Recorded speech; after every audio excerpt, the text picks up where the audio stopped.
So thank you very much for your patience.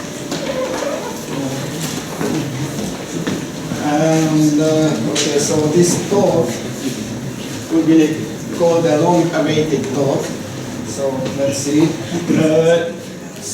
My co-author is Sam Spiro, who was a research opportunity student at the Budapest Semesters of Mathematics last semester. Okay, so what we want is to do some extremal hypergraph problems, and there are several ways to go from extremal graph theory to extremal hypergraphs. One possibility is you take uniform hypergraphs and you look at forbid some uniform subhypergraph, or you can take uniform hypergraph and forbid a given trace on certain vertices, or just take any general hypergraph and forbid a given trace. And this last thing what we try to do, and of course we will use matrices to represent hypergraphs. And let me just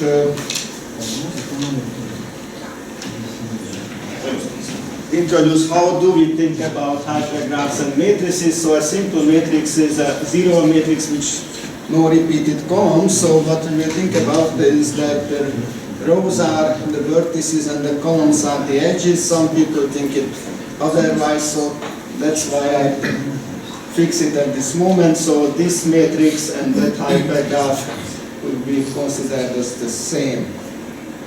And then what we say that if we take a K by L zero matrix F, this needs not to be simple.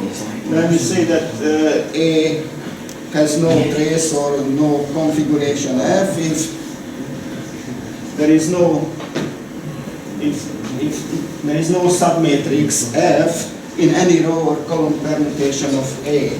And then this is what refer to the forbidden configuration. And so as to see an example and test your alertness, is there anyone who can find this F in this A?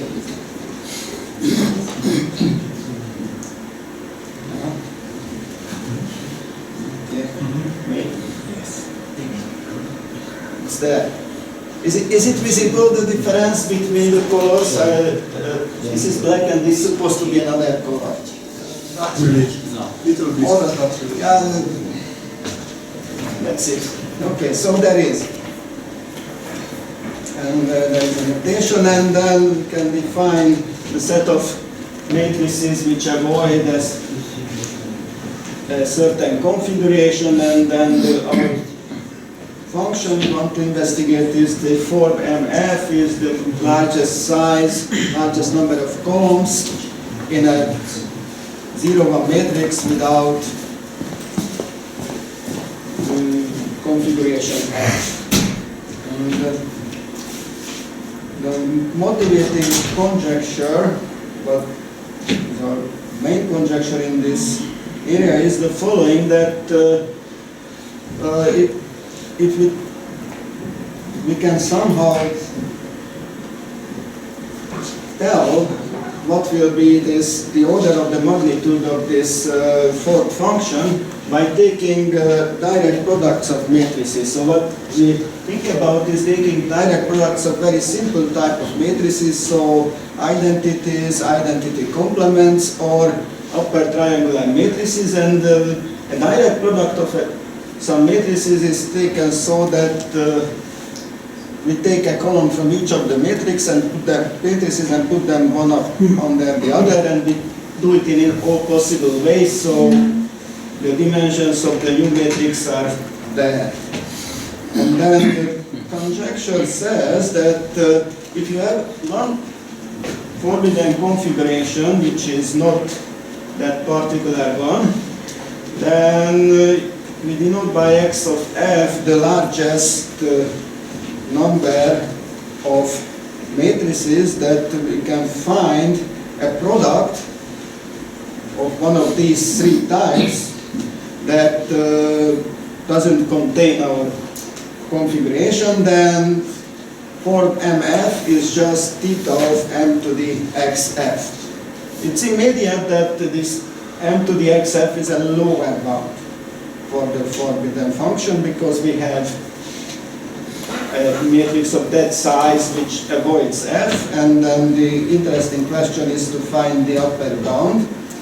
And to tell the truth, this conjecture is verified for many particular for configurations f, but all these proofs based on the properties of the configuration itself, and they do not generalize into a generic proof. So at this moment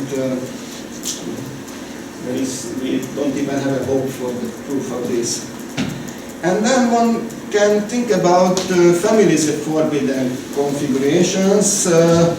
It is natural to generalize what do we mean by the avoid of M and script F.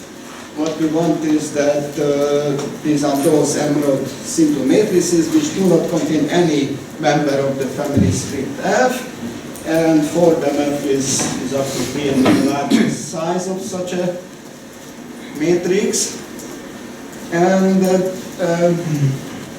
basic theorem in this area is a theorem of Balog and Bolobash from 2005, which tells us that if we forbid all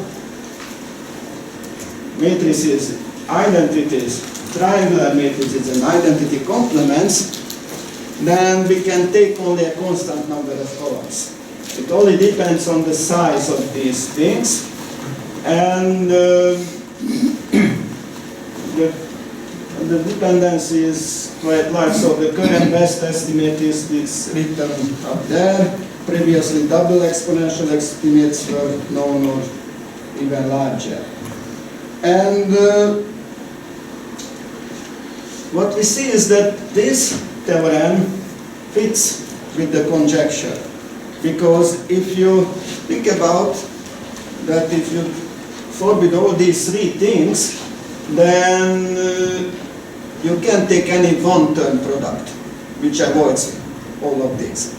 So x of f is 0 in this case, and then m to the 0 is a constant, but unfortunately, or fortunately, it depends on what do you think about complicated proofs and all these things.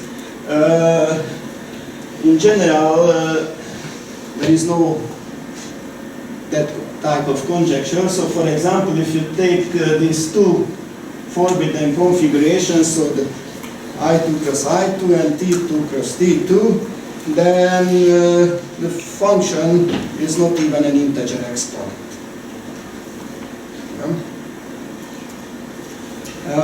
But the only two-term products which miss both of these, only products that miss both of these are only one-fold products, because two-term products all contain both of these things. Now, the starting point of our research was a paper of Anstey and Co. that determined the forbidden function for any pair of configurations which were minimal quadratics, that is f for mf and for mg are both theta of m square, but no proper subconfiguration of f for g is quadratic. And our new idea was that, okay, we can go one level higher and look at minimal cubic configurations, and in particular simple minimal cubic ones, and we managed to find out all possible pairs. So just to see what kind of configurations come up, these are the minimal quadratics, and there are the constructions which show that they are quadratic, and these are the, for example, the minimal four-rod cubics, and there are the constructions which show that they are cubic, and there are some quadratic constructions as well, which are useful if we compare it with pair them with a quadratic configuration. And just to frighten you and bore you, here is the complete table of the results. Yeah, you can read if you want. So the interesting part of this table is around here. For example, that here we have these 3 halves, and around here where we have some exact bounds. And yeah, so in some cases, if you see a quadratic thing like that, and the quadratic minimal configuration means that there exists a quadratic construction common for both the quadratic and the cubic construction configuration, and then immediately we get quadratic things. And so let me try to show you basic method first, and that's the standard induction. What we do is, if you have a matrix which avoids a configuration of maximum size, and then you can permute the rows and the columns so that the given row is on the top, and then the zeros on the left, the 1 star on the right, and then CRA denotes those columns which appear on the both 0 and 1, and it's not hard to see that this inequality in the middle holds, and BRA, CRA, DRA together are a simple m-1 row matrix avoiding the given configuration, so the size is at most 4 by -1f, and then A is larger by that CRA size. And we usually use this with the idea that if f is a configuration in 0, 1 cross f prime, then the forbidden function for f is no more than the forbidden function for m-1 and f prime plus the forbidden function for m-1 and f. And let's see an application. So Q8 was a minimal quadratic, and Q8 can be written as 0, 1 cross I2. And so we get the proposition that if you take Q8, forbid Q8, and the block of ones, K by a block of ones, then that forbidden function is linear. And the proof, every talk needs a proof, and the lower bound is given by the m by m identity. It doesn't contain Q8 and it doesn't contain a big block of ones. Of course, here we assume that at least the larger of K and L is more than 1. 1 by 1 block of ones is not that interesting. And then we apply standard induction and observe that CR cannot contain I2 because of Q8 is I2 cross 0, 1, and cannot contain I2 complement either because I2 and I2 complement are the same. So if it's large enough, if it's more than B, the constant defined by, given by Golub-Goloba's theorem for K plus L, then CR can only contain the upper triangular matrix of the given size, and then it has a big block of ones. So from here we get that CR is no more than the constant from Golub-Goloba's, and then we get that the forbidden function is no more than linear. Another interesting configuration here is Q3. Q3 is originally with t equal 2, but it can be generalized for arbitrarily t at least as large as 2. And we can use a theorem of Arsti and Koch which says that if you forbid that one and t copies of the identity, then you get a linear bound.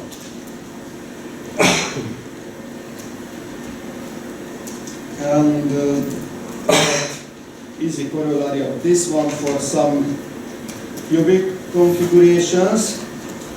But the most interesting thing here is that we were able to prove a stability type theorem which says that if you have a large matrix avoiding this Q3T, then it sort of looks like a product of identity and identity complement. This is the quadratic construction for Q3T. And for that one I need to define certain concepts. So we call them rho R sparse on a set of columns. If we restrict R to the set of columns, it has at least one zero, but fewer than T zeros. So if you think about T equal 2, that means that it has exactly one zero, and the others are ones. And we call rho dense if it has at least one and at least T zeros. So it has many zeros, but it's not completely zero. And say that a column is identified by a sparse row if the sparse row contains a zero in that column. When having this concept, here is the theorem, which looks complicated, but basically says that you can find parts of configurations in your matrix avoiding Q3T which look like identity cross identity complement. That means that so if you look at this condition, that means that the rows are sparse and every column is identified by some sparse row. So if you think about T equal 2, every column is identified by a row which has only one zero, and that's exactly an identity complement. So under each column of the identity you have a full identity complement, and that means a product of identity times identity complement. And you need to have more than m log n columns in A to have this.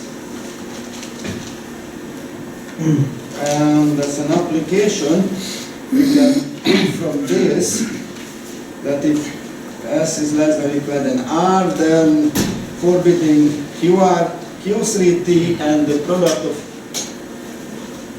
an identity and an identity complement of appropriate sizes is big O of m to the 2 minus 1 over S.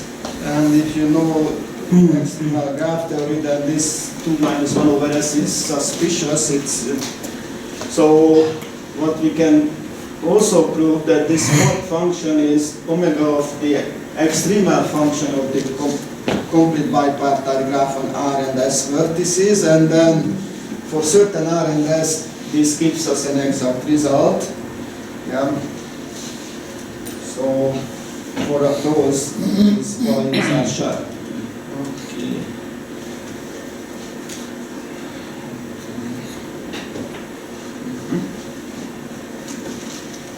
And as a corollary, we get that F11, which is just I2 cross I2, which is in fact the incidence matrix of the fourth cycle, has this property that we get theta m to the 3/2.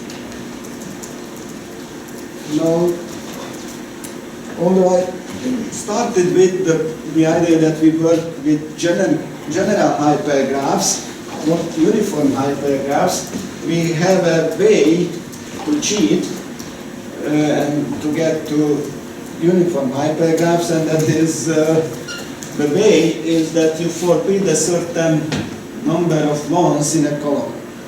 And if you forbid, say, 4 ones in a column, that means that your hypergraph has edges of size 3, 2, and 1 at most, and usually the functions you work with are monotonic in the size of the hyperedges. So you can think about it as 3 uniform hypergraph in this case. And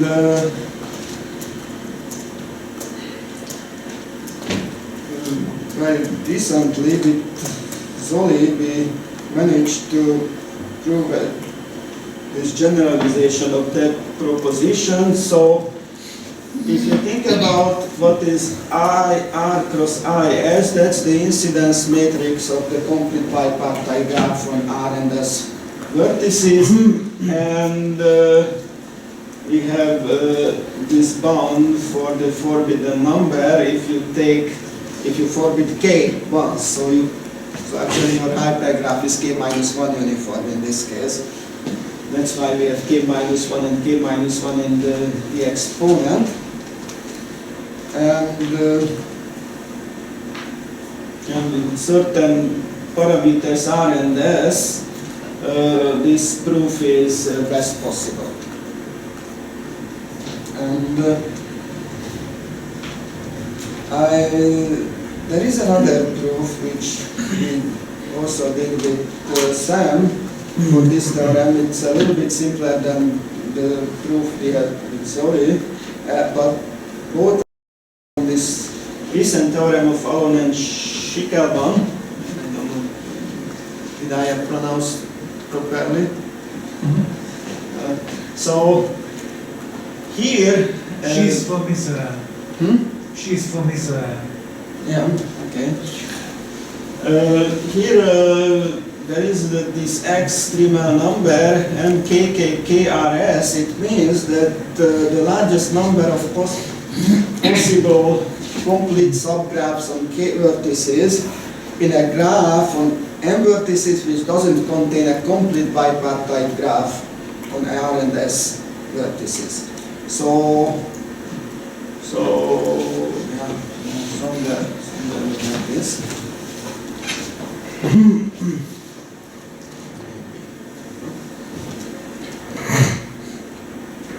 So this is forbidden and we count these. How many are there?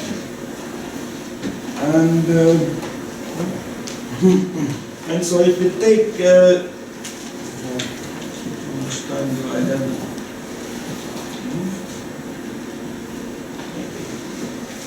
So if we take a matrix which avoids these things, then by induction we may assume that the number of columns which have less than k columns in them is this big of the value for k minus 1. And this is true for, if you look at the case of k equals 3, that could be the base case. And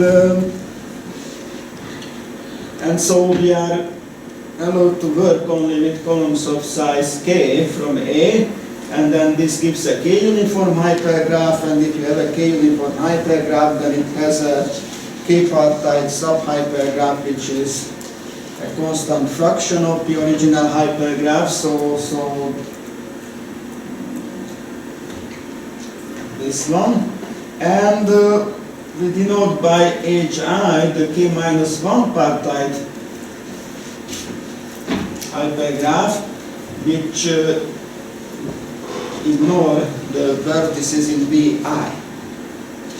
Okay, and what we see that HI cannot contain KRS as a trace, because here the important word is as a trace, so because that would mean an IR cross IS configuration if you have it as a trace, so induced subhypergraph.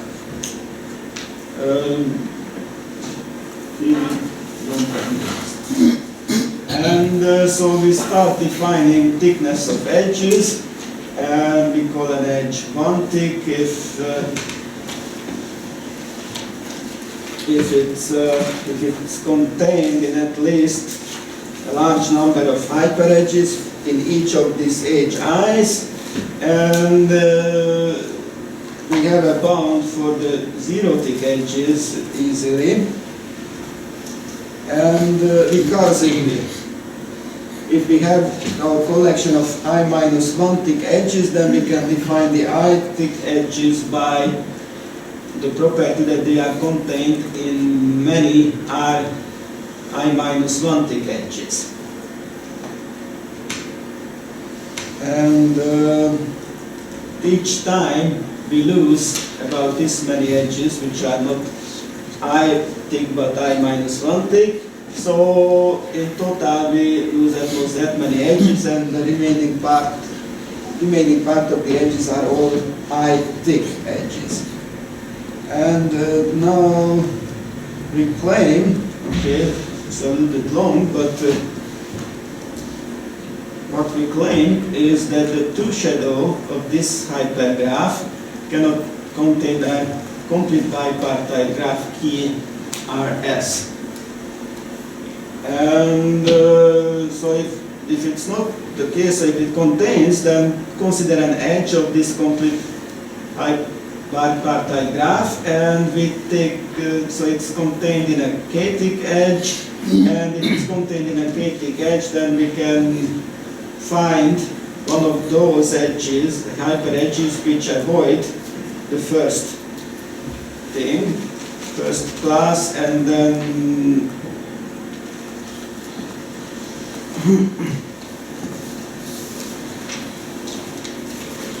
so we really want to have an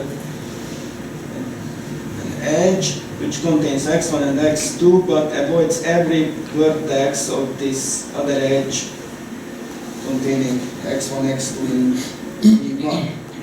And continuing this way, using the definition of the recursive definition of the thickness, we can peel off the vertices. So finally what we get is a hyperedge in our original K-uniform hypergraph, which intersects with the VI's only at x1 and x2, and no other edges of the complete bipartite graph found in the two shadow, and we can do it for every edge of the KRS, and that will mean a trace.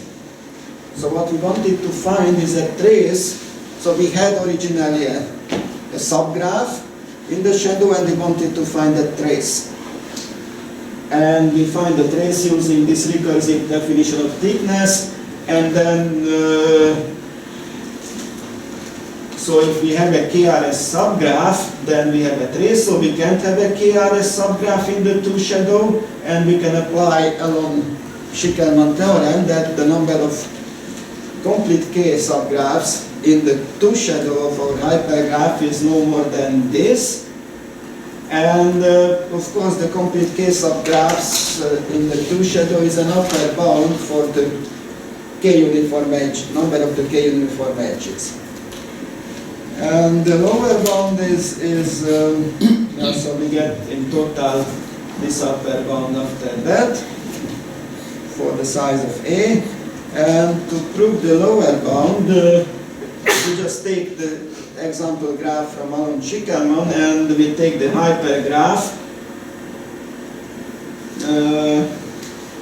which is formed by the complete K subgraphs of this graph. Now that's all I wanted to tell about our results, and the remaining 2 minutes I would like to call your attention to this conference. Hopefully it works.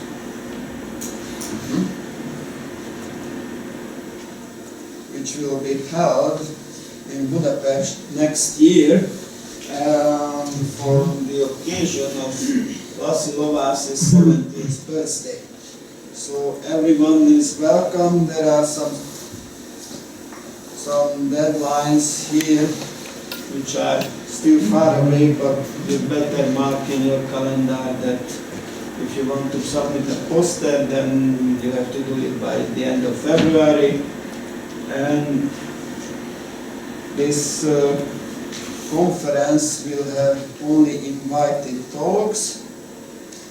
Other people can submit posters, and here is the current list of people who were invited and accepted our invitation, so I think this will be a pretty good conference. So thank you very much and thank you for your patience.